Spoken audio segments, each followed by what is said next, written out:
이 시간 우리에게 주신 하나님 말씀은 디모데후서 3장 15절로 17절 말씀입니다.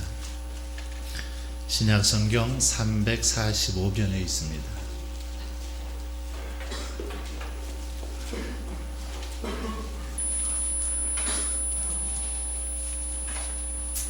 디모데후서 3장 15절부터 17절 말씀입니다. 345면에 있습니다. 제가 한 절, 여러분이 한 절, 마지막 절은 함께 그렇게 읽겠습니다. 또 어려서부터 성경을 알았나니 성경은 등이 너로 하여금 그리스도 예수 안에 있는 믿음으로 말미암아 구원에 이르는 지혜가 있게 하느니라.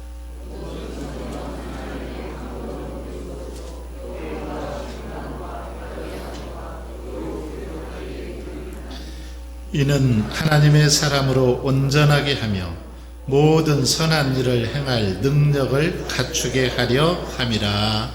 아멘. 우리 옆에 계신 분하고 한번 인사 나누겠습니다. 인사하실 때 여기 옆에 보니까 어때요? 앞에 국화꽃이 너무 예쁘죠? 너무 예쁘지 않아요? 근데 제가 볼 때는 국화꽃보다 여러분이 더 예쁘신 것 같아요.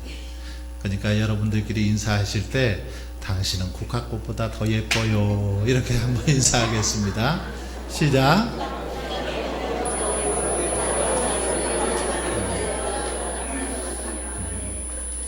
정말 그렇게 믿으시죠? 네, 꽃보다 더 예쁜 당신, 정말 그러신 것 같아요. 이렇게 또 오후 예배, 지난주에는 많이 좀 비었더라고요. 좀 마음에 무거웠는데 오늘은 그래도 제법 좀 찼어요. 이제 가을 일도 좀 끝나가고 그러니까 주일 오후도 사모함으로 잘 참여하시면 좋겠다 싶습니다. 기독교인이라면 누구나 한 번쯤 생각해 보는 것이 있죠. 뭐냐면 성경 말씀의 이 정경성이죠. 성경 말씀이 과연 하나님의 말씀인가? 정말 하나님의 말씀으로 그 말씀을 받아도 되는가? 이거에 대한 의문이, 또 질문이 있을 수 있다라는 거죠. 성경이 하나님의 말씀이라면 그 증거가 뭘까? 이런 궁금함이 성도들에게 있다라는 겁니다. 삼성의 그 이병철 회장도 이런 궁금함이 있었던 것 같습니다. 그래서 그는 성경은 어떻게 만들어졌는가? 성경이 과연 어떻게 만들어졌는가? 그것이 하나님의 말씀이라는 것을 어떻게 증명할 수 있는가? 이런 질문을 했습니다. 정말 이 성경, 그리스도인들이 하나님의 말씀으로 믿는데 그렇다면 하나님의 말씀인 증거가 뭐냐? 이것에 대해서 질문을 했습니다. 이 질문에 대해서 오늘 저는 답을 하고자 합니다. 여러분, 그동안 많은 사람들, 특별히 예수님을 알지 못하는 사람들은 어떻게든지 성경을 없애려고 했습니다. 성경, 이거 다 그냥 소설에 불과해, 허구에 불과해, 그러면서 성경을 없애려고 시도를 많이 했다라는 거죠. 그러나 어떻습니까? 없애려고 하면 할수록 오히려 성경은 더 점점 더 이렇게 확장되고 보급되는 걸 볼 수 있습니다. 성경을 좀 말살하려고 성경 말살 정책을 펴기도 했는데 그럴 때마다 오히려 하나님 말씀은 더 확장이 되어지더라는 거죠. 더 많은 사람들에게 보급이 되어지더라는 것입니다. 왜 그럴까요? 왜 그렇습니까? 성경이 바로 살아계신 하나님의 말씀이기 때문이지요. 하나님의 말씀이기 때문에 오히려 그 말씀을 없애려고 하면 할수록 그 말씀이 살아 역사하더라는 거죠. 바로 소설이 아니고 또 허구의 책이 아니기 때문에 하나님이 역사하사 그렇게 하시더라는 겁니다. 이 시간에는 성경이 하나님의 말씀인 증거 몇 가지를 한번 살펴보면서 은혜를 나누고자 합니다. 여러분, 성경이 하나님의 말씀인 증거, 특별히 내적 증거이기도 한데 어떤 것이 있을까요? 바로 성경이 하나님의 말씀인 증거, 가장 확실한 증거 중에 하나는 성경 말씀의 통일성입니다. 통일성. 성경 모든 말씀이 하나의 주제를 가지고 일관되게 통일되어 있다는 겁니다. 성경의 통일성. 이 통일성을 통해서 하나님의 말씀임을 우리는 증거할 수 있다는 거죠. 성경의 기록 연대, 성경, 여러분이 가지고 있는 이 성경책이 기록된 총 그 기간, 쓰여진 기간이 몇 년이나 걸렸을까요? 몇 년이나 걸렸을까요? 무려 1600년이 걸렸습니다. 1600년. 1600년 동안 이 성경이 기록이 된 거죠. 그리고 성경을 쓴 사람들, 성경의 기록자들, 이 사람들이 몇 명입니까? 약 40명 정도 됩니다. 1600년 동안 약 40명의 사람들이 성경을 기록했습니다. 그런데 40명의 사람들 중에는 왕도 있고 율법사도 있고 의사도 있고 뭐 세리도 있고 어부도 있고 농부도 있고 아주 다양한 사람들, 직업도 다 다르고 그들의 어떤 뭐 지식 수준, 생활 수준, 이것도 다 천차만별이죠. 도덕적인 수준이나 영적인 수준도 서로 다 다르더라는 겁니다. 그런데 놀라운 것은 성경 66권의 내용이 이 하나의 주제로 일관되게 쭉 기록이 되었다라는 거죠. 놀랍지 않습니까?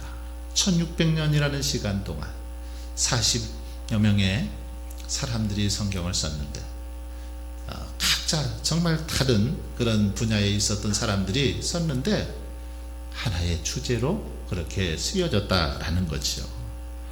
자기들이 그 살았던 시대, 장소가 다 다릅니다. 그들이 뭐 언제 한날에 만나서 성경을 이렇게 쓰자 편집 회의를 한 것도 아닙니다. 그들이 만날 수도 없었죠. 그런데 놀랍게도 그 내용이 통일성을 이루고 있더라는 거죠. 여러분, 이것을 어떻게 설명할 수 있을까요? 네? 어떻게 설명할 수 있겠습니까? 통일성을 이룬다는 거 한번 상식적으로 생각해 보십시오. 요즘 뭐 10년이면 강산도 변하죠. 아니 5년이면 강산도 변하는 것 같아요.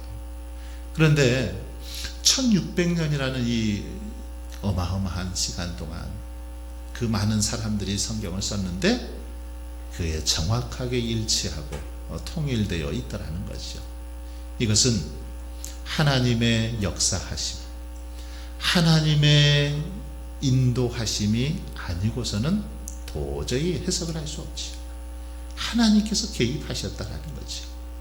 하나님께서 역사하셔서 성경을 기록했기 때문에 이렇게 통일된 주제를 가질 수 있었다라는 것입니다. 성경뿐만 아니라 어떤 책이든 처음 시작과 끝을 이렇게 보면 대충 그 내용이 무슨 내용인지 알 수 있잖아요. 마찬가지로 성경에도 보면 창세기에서부터 요한계시록까지의 내용을 보면 예수 그리스도에 대해서 계속해서 말씀하고 있는 걸 볼 수 있습니다. 구약 39권, 이 39권은 바로 예수 그리스도를 보내주실 거라는 거죠. 바로 오실 예수님에 대해서 기록하고 있는 책, 구약 성경입니다. 신약 성경 27권은 뭡니까? 이제 오셔서, 이 땅에 오셔서 죄악 때문에 죽어가는 이 백성들을 위해서 이 땅에 오셔서 예수님이 행하셨던 일들을 기록하고 있는 책, 바로 신약 성경입니다. 그래서 신구약 성경 주제는 예수 그리스도입니다. 오실 예수님, 오신 예수님, 이렇게 동일한 주제를 가지고 있다라는 것입니다. 예수님이 이렇게 오시기 전에 아까 약 40명의 저자들이 있었다고 했는데 40명 중에 4분의 3은 예수님이 오시기 전에 있었던 책을 썼던 사람들이죠. 저자들이죠. 멀리는 예수님이 오시기 전 약 1500년 전부터 활동을 했고 적게는 400년 전부터 활동했던 그런 사람들, 바로 구약의 저자들입니다. 그들은 한 번도 예수님을 만난 적도 또 그리고 어떤 모습의 메시아가 오리라고 상상도 못했던 자들이죠. 그런데 그들이 기록하고 또 신약에서 보여주고 있는 예수님을 보면 정확하게 맞아떨어지더라는 겁니다. 구약에서 예언했던 그 예수님이 신약에 그대로 오셨다라는 겁니다. 여러분, 그러기에 성경은 도저히 인간이 지어낸 그런 이야기가 아니라는 거죠. 어떻게 인간들이 지었다면 그렇게 정확하게 맞아떨어질 수 있을까? 아무리 과학이 발달하고 컴퓨터가 발달한 시대에도 그렇게 할 수 없다라는 것이죠.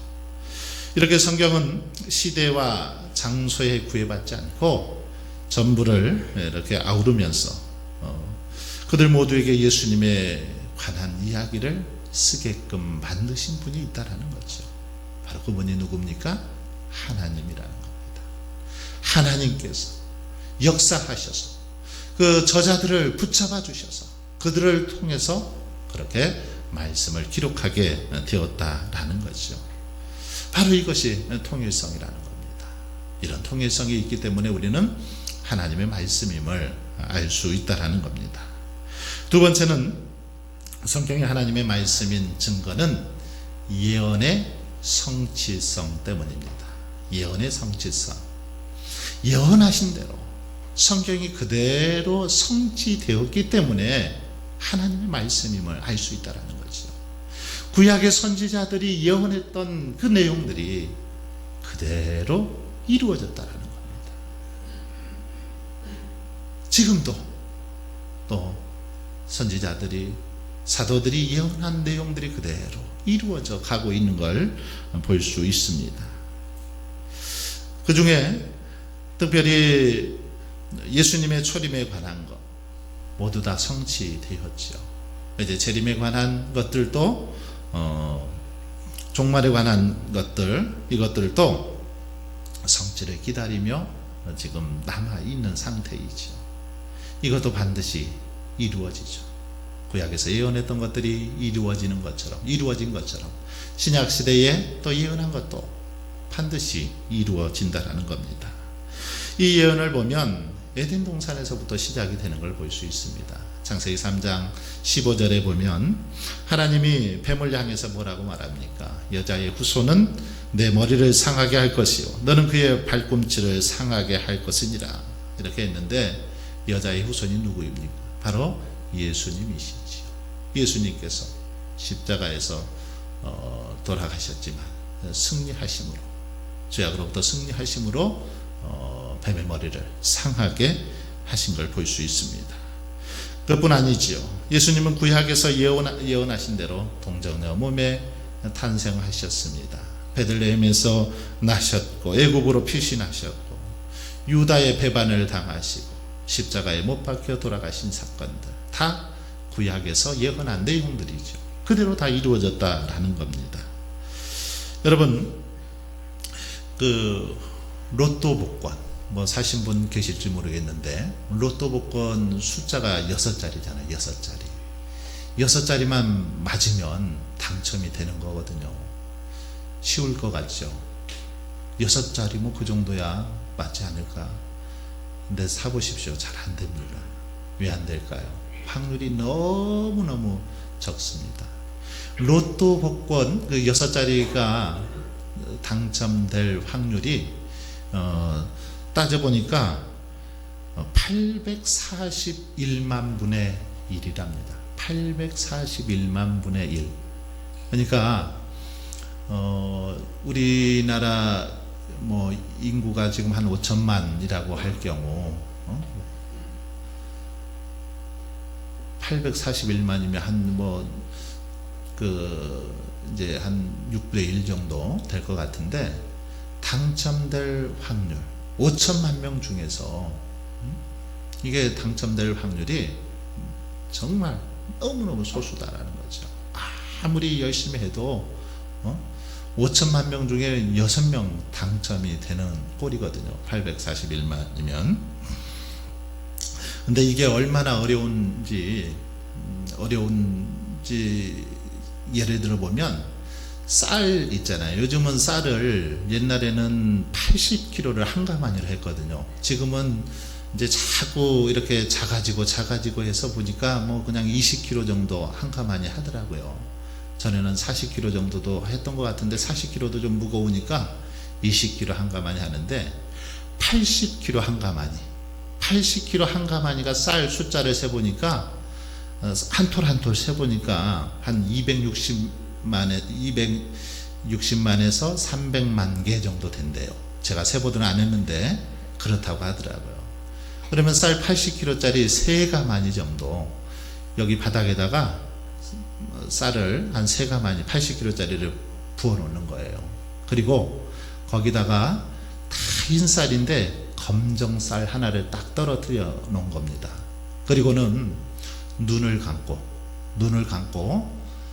한 번에 검정쌀만 딱 골라낼 확률, 이게 841만 분의 1이라는 겁니다. 가능하겠어요 여러분? 한 번에 딱 검정쌀 한 톨만 골라낼 수 있는 확률, 도저히 불가능합니다. 그러니까 로또 복권 좋아하지 마십시오. 당첨할 확률이 없다라는 거죠. 거의 없다라는 겁니다. 예를 조금 더 들면 서울에서 천안까지 고속도로에다가 1원짜리 동전 있잖아요. 1원짜리 동전을 쫙 깔아놓고 다 깔아놓으면 그 정도 된대요. 거기서 딱 하나 뭐 금으로 된 1원짜리를 하나 심어놨다면 그것을 막 그냥 해서 딱 집었는데 금으로 된 1원짜리를 뽑을 확률, 서울에서 천안까지 말이 안 되죠. 이만큼 어렵다라는 것입니다. 그래서 복권을 매주 10만원어치씩 3120년 동안 사면은 한 번 당첨될 것 같다고 그래요. 3120년 동안. 여러분 그렇게 오래 사실 필요 없을 것 같은데 어쨌든 그렇게 희박하다라는 겁니다. 그런데 여러분 구약의 예언들, 특별히 예수님에 관한 그 예언, 예수님 당대에 구약에서 예언했던 8개의 예언이 성취될 확률, 이것은 841만 분의 1이 아니라 무려 이것은 10경분의 1이다. 10경. 10경 들어보셨어요? 1경이 1 뒤에 동그라미가 16개가 붙은 게 1경이거든요. 10경이면 17개가 붙었겠죠. 도저히 가능성이 없다라는 겁니다. 이것을 이 맥스 앤더스라는 사람이 아주 재미있는 표현을 했어요. 얼마나 이게 황당하냐면 토네이도 바람이 쫙 불어오잖아요. 우리나라에는 안 불지만 미국 같은 데 토네이도 바람 많이 불잖아요. 근데 토네이도 바람이 막 불다가 폐차장, 자동차망 부품들 다 이렇게 떼어서 모아놓은 폐차장을 바람이 불어가는데 토네이도가 불고 지나갔더니 그 자동차 부품들이 스스로 알아서 딱 조립이 돼 가지고 자동차가 완벽하게 만들어질 확률, 그게 될까요? 안 된다라는 거죠. 그러니까 될 수 없다라는 겁니다. 한마디로 실현 불가능한 일이라는 것이죠. 그런데 예수님에 관한 예언이 성취되었습니다. 이걸 뭘로 설명할 수 있을까요? 하나님께서 하시지 않으면 안 되는 거죠. 하나님께서 하셨기 때문에, 하나님께서 역사하셨기 때문에 가능한 거라는 겁니다. 이것을 분명하게 우리에게 가르쳐 주고 있습니다. 오늘 본문 3장 16절은 이 사실을 분명하게 보여주죠. 모든 성경은 하나님의 감동으로 된 것으로 교훈과 책망과 바르게 함과 의로 교육하기에 유익하니. 여기 보면 하나님의 감동으로 된 것이다. 모든 성경 하나님의 감동, 하나님의 영감을 받아서 쓰여졌다. 그러니까 하나님이 하셨다라는 겁니다. 사람의 손을 빌려서 썼지만 사람이 쓴 게 아니라는 거죠. 특별히 이 영감을 받아 기록되었다라고 하는데, 이 성경의 영감설에 관해서 몇 가지 학설이 있는데 크게 두 가지 학설을 우리가 기억하시면 좋을 것 같은데, 첫 번째는 이 기계적인 영감설입니다. 기계적 영감설. 그리고 또 하나는 유기적 영감설이 있는데, 기계적 영감설이라는 말은 무슨 말이냐면, 하나님께서 저자들에게 말씀을 불러주시고 저자들은 그것을 기계처럼 다 이렇게 받아 적었다. 이게 기계적인 영감설입니다. 그렇기 때문에 저자들의 생각이나 저자들의 어떤 정신 활동이 거기에 개입이 되지 않았다라는 거죠. 그냥 단순히 받아 적기만 했다. 하나님이 불러주시고. 이게 이제 기계적인 영감설이죠.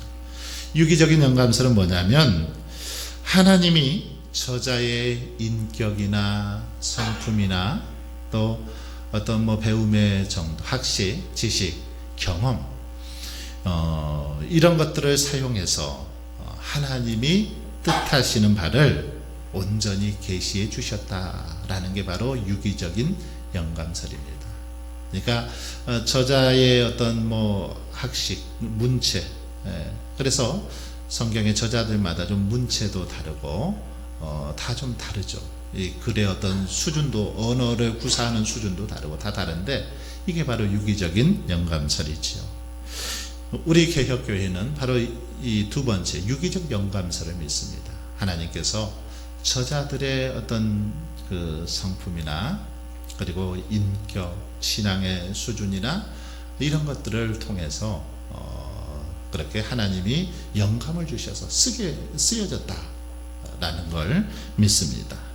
이렇게 쓰여졌기 때문에 성경은 세상의 다른 책과는 달리 그 속에 바로 구원에 이르는 지혜가 있다라는 것이죠.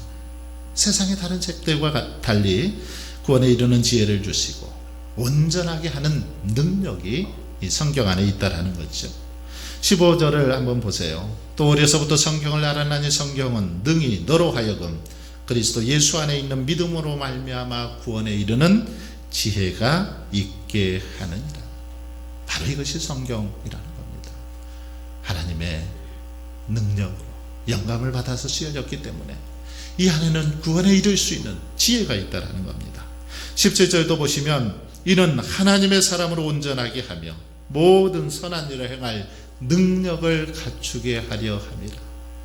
성경 말씀이 하나님의 사람들, 바로 저와 여러분을 온전하게 할 수 있는 능력이 성경 안에 있다라는 겁니다.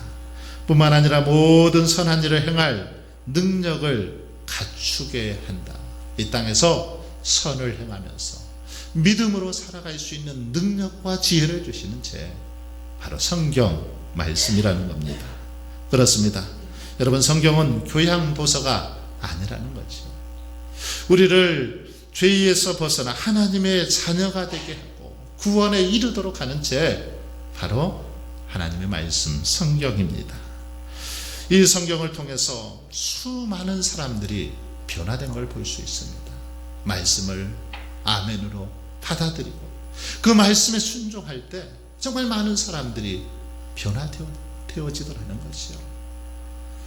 정말 이런 사람들, 예를 들자면 수없이 많아서 밤새도록 예를 들어도 다 못 들 겁니다.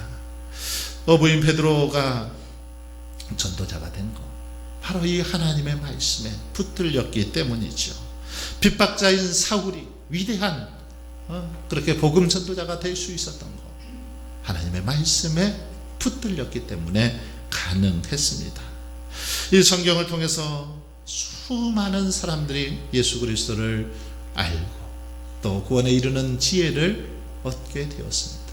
그리고 이 땅에서 복된 삶을 살아가게 되었음을 볼 수 있습니다.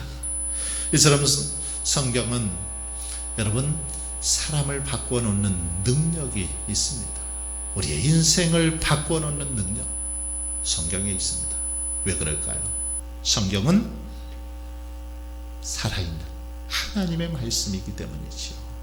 정확무호한 하나님의 말씀이기 때문에 이 성경을 우리가 잘 묵상하고 그 말씀을 가까이 할 때 말씀이 우리 심령에 꽂혀서 정말 우리의 삶을 변화시키더라는 것입니다.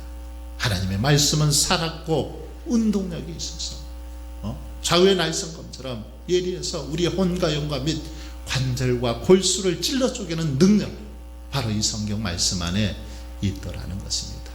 그러므로 여러분, 우리는 무엇보다 하나님의 말씀을 귀히 여기며 살아갈 수 있길 바랍니다.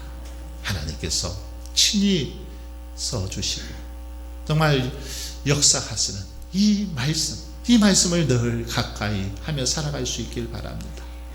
시편 1편에서 복 있는 사람은 바로 여호와의 말씀, 여호와의 율법을 주야로 묵상하는 자가 복이 있다라고 말씀하셨습니다.